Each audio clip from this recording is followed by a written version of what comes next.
ئەو پزیشکە کوردە دەناسێت کە چارەسەری شێرپەنجەی دۆزیەوە سڵاوتان لەبێت. ناسنامەی ئەو دکتۆرە کوردەتان بۆ ئاشکرا دەکەم کە چارەسەری شێرپەنجەی دۆزیەوە. ئەو پزیشکە کوردەی توانی چارەسەری نەخۆشی شێرپەنجە بدۆزێتەوە. ناوی دکتۆر هەژمەت عەبدولخالق عەلیە.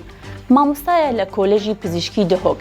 لە توێژینەوەیەکی زانستیدا توانیوێتی چارەسەری جۆری دەگمەنێکی نەخۆشی شێرپەنجە بدۆزێتەوە.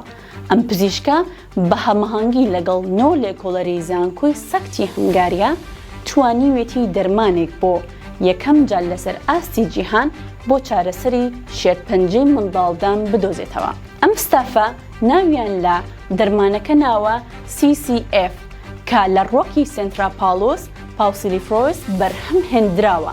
لەلایەکی دیکەوە لەسەر چەندان جۆری شێرپەنجە تاقی کراوەتەوە و دەرکەوتووە توانای لەناوبردنی 95 خانەکانی شێرپەنجەی منداڵدان لە جۆری HPV 18 هەیە.